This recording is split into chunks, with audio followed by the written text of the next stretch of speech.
Welcome back to Real Life Investing. My name is Al, and today we're going to talk about some real life situations.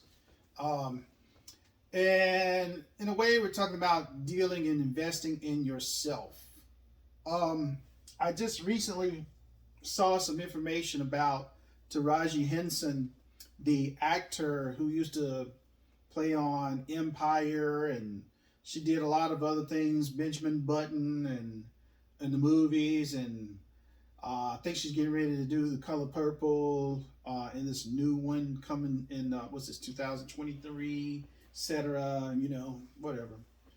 Um, I gotta admit that when I saw her crying about not getting paid and other people not getting paid in the industry, in the acting industry, that should have gotten paid more, how she had to struggle for this, that, and the third.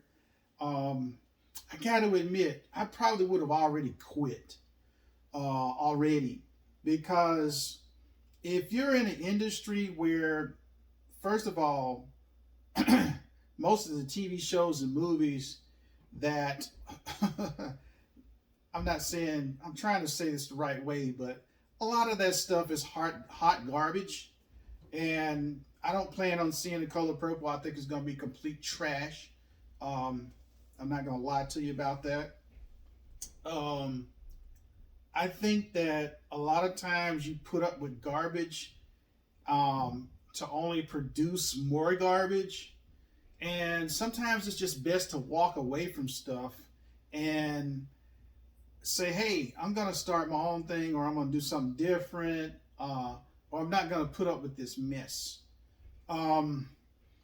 But people will do to you what you allow them to do. And if you're willing to accept a certain thing, even in that particular industry, sometimes you got to look at maybe some other alternatives, doing something different or doing something else. Sometimes you have to have your own personal integrity and say, I'm not going to put up with this garbage, or I'm not going to deal with this. What she's dealing with is really hard. I'm not saying that it's wrong for her to be in the industry, or right for her to be in the industry. I can't judge, and I'm not trying to judge the situation. But I will give a few examples, and you can disagree, or you can agree. Leave me some comments in the in the chat, as far as that's concerned. Just leave me some comments. So drop some comments. But I'm gonna give you this example. I'm thinking about Dave Chappelle. Slightly different situation where Dave Chappelle was doing a fantastic job, getting ready to go into his third season. This is some years back, but they were trying to make him do some stuff, and he was like, I'm not putting up with this. I'm not going to do it. And basically it was because he didn't want his show to become garbage, and he didn't want to produce a certain amount of garbage instead of him being able to do things his way. So what he wound up doing is walking away. And in order to make it, he did a lot of, gigs, different things, until he got back, into the mainstream. Once he got back to the mainstream, he was able to get, $50 million, and really a lot more money than that, to be honest with you, for his Netflix specials and other things, and all his stand-up comedy. And he's still doing stand-up comedy, even though he's, been supposedly canceled a million times. I'm looking at that situation where, okay, this is one guy who's just going to do it his way. Also, I heard Ms. Henson say that the people told her, we don't translate overseas as far as her genre, and that's why they were trying to lower her price. I couldn't believe that they were trying to offer her like $75,000 for Benjamin Button. But she had to keep negotiating over and over again until she got a decent amount for that. And even the amount she got for the movie was like maybe 150,000. which is it's kind of like peanuts, to be honest with you, compared to what a lot of other actors are getting. So I really empathize. I'm like, dang, this is messed up, bro. Uh, but I hate the fact that they did that to her, and that they continue to do it to you. But it's just like being in an abusive relationship. If you stay in certain relationships, people will do stuff over and over and over again until you say no more. And you have to eventually shut it off. And so I think that that's maybe where she needs to be right now. If she's getting all these awards, doing all these things, and I gotta admit, half of that stuff she's doing, I mean, it's freaking garbage, bro. I wouldn't even watch that stuff. I would never watch Empire. I'm not gonna watch Color Purple. I'm not gonna watch a whole bunch of that stuff because I think it's complete trash. And I'm just gonna tell you the truth about that. We don't translate overseas. Well, we know that's a lie because if you look way back and hey, I hate to say it, but we got to go back in history. There's a man who is still alive. His name is Fred Williamson, but in 1973, he was in the movies, and they produced a show called That Man Bolt. It was a movie. It was kind of like a James Bond type film. And what happened was the movie was so successful that they were going to make 2 more. And then they were like, we changed our mind. We don't want you to be successful. So therefore, we're not going to make any more movies with you, but we're going to buy you out. And we're going to give you the rest of the money for the other 2 movies that we're going to make. But we're not going to make them because we don't want you to be successful in that area, as far as we don't want your name to get out there like that. So he was like, okay, fine. And so they gave him the money instead of making the other 2 movies with him, as far as That Man Bolt. And so what happened was, as time went along, there was a movie called Shaft. I'm sure everybody's heard of Shaft. I can't even remember the theme song right now, but I don't want to embarrass myself too much. But Shaft, who is the man? La la la, whatever. I don't know. Can't even remember. But but Shaft began to be a very popular movie, and so the studio that made That Man Bolt was like, ooh, maybe we need to cash in on this money again, that we're going to do. So they went back to Fred Williamson and said, hey, Fred, even though we gave you the money, why don't we just make these movies and, make these other 2 like we were planning on doing from the beginning? Fred was like, I don't think so. Y'all gave me the money. Therefore, I'm going to do the movies that I want to do. And so what Fred did, he went out and made his own movies. And he was able to present himself in a positive light. And he wasn't having to make trash movies anymore. He wasn't having to make garbage trash and saying,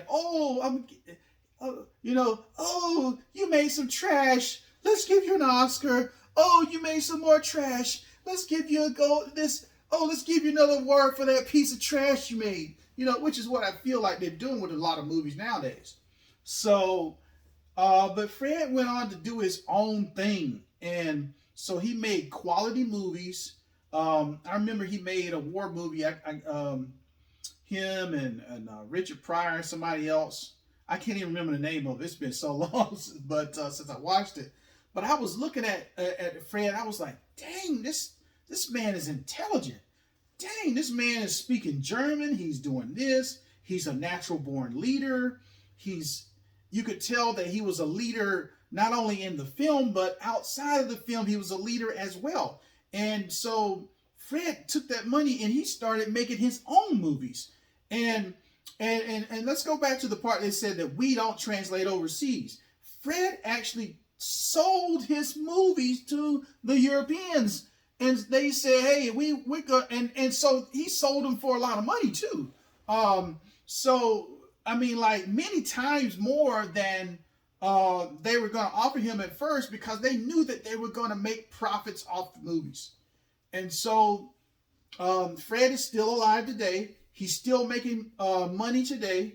He's like 80 something years old. But Fred Williamson is a bigger star in Europe than he is in America. And sometimes you just got to get in where you fit in. And these people that is trying to hold her back, she need to get her own crew or her own crowd. And I know she's trying to be a leader, but sometimes you gotta get out of there. If you feel like they're holding you back, get the heck out of there, man. Leave those people alone. Get your new crew. Get your new crowd. Sometimes people can get another opportunity and you'll blow up bigger on your own. If you're making your own independent films, sometimes you got to do your own thing. And I know, but when you're used to doing things one way, or you maybe she's just not used to investing in herself and getting it out of mud like that. But at the same time, I'm not trying to criticize her. I'm just saying, like, you know what? The system has been that way forever, and they're going to try to hold you back. They're going to try to hold you down.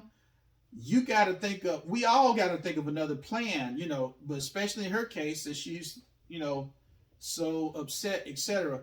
You got to think of a different plan, child. You can't, hey, these folks going to try to hold you back. But if you know they've been doing that for years, eventually you got to do your own thing.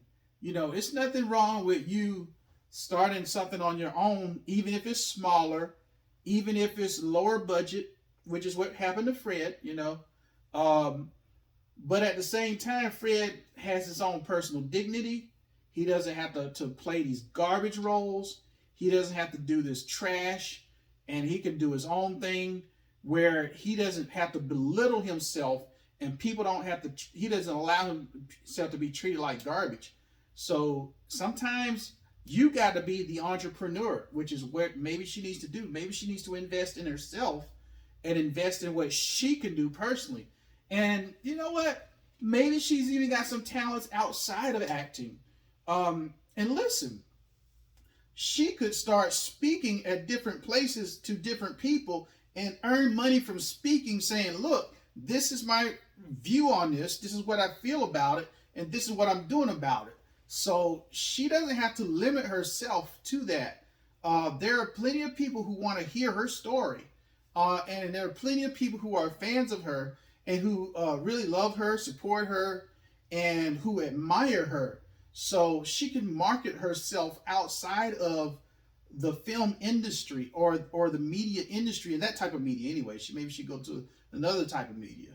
But you don't have to limit yourself, and you don't have to put up with garbage, and you don't have to take these peanuts that they're handing out. Sometimes you just got to go where you can be, how can I say, celebrated and not tolerated. Sad but true. But anyways, do you agree? Do you disagree? Let me ask you to like, share, and subscribe to Real Life Investing. Like I said, today we're talking about investing in ourselves, and hopefully Miss Henson, will be able to invest in herself. I think she should maybe take out a little personal investment and start her own company if she don't like what she's dealing with. All right. Well, anyways, good to talk with you guys again, and have a great one.